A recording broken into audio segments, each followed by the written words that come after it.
Hello.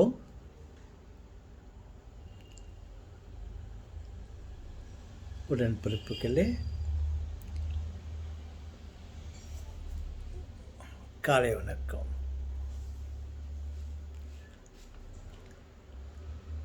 நேற்று வீட்டில் ஏதோ கொஞ்சம் ஐட்டம்ஸ் வாங்கிட்டு வர சொல்லி ஒரு 500 ரூபா நோட்டை கொடுத்தாங்க.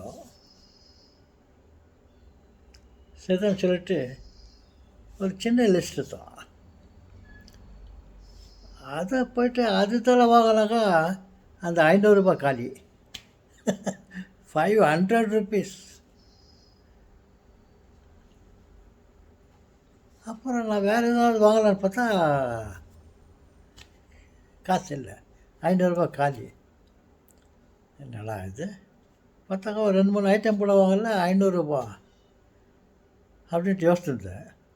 அப்புறம் ஐ வெரி சாரி, சும்மா ஒரு ஆசைக்கு சொல்கிறேன், என்னுடைய காலத்தில் உங்கள் காலன்றீங்களே என்னக்கா, சும்மா ஒரு இதுக்காக சொல்கிறேன்.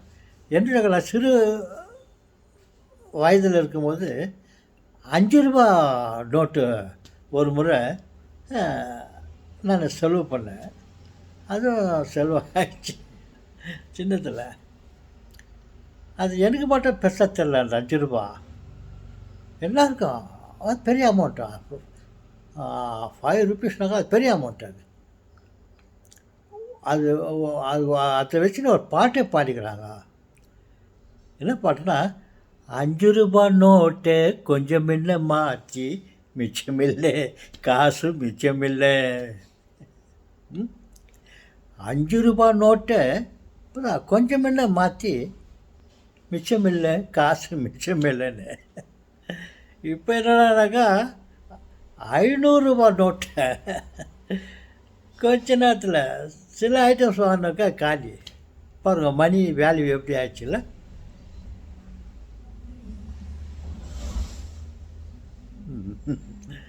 இதெல்லாம் எனக்கு அப்பா அந்த ஞாபகம் வந்ததை அப்படியே வச்சிடக்கூடாது. அப்படியே வச்சுருந்தா என்ன பிரயோஜனம், அடுத்தவங்க கிட்ட சொல்லிடலாம். நீங்கள் உங்களுக்கு அது பெருசாக தெரியலாம், சின்னதாக தெரியலாம். ஓ, அந்த காலத்தில் 5 rupeesக்கு அவ்வளோ வேல்யூ வந்துச்சா இன்னும் கூட நீங்கள் நினைக்கலாம். நம்ம எப்போவுமே பழசை மறந்துடக்கூடாது.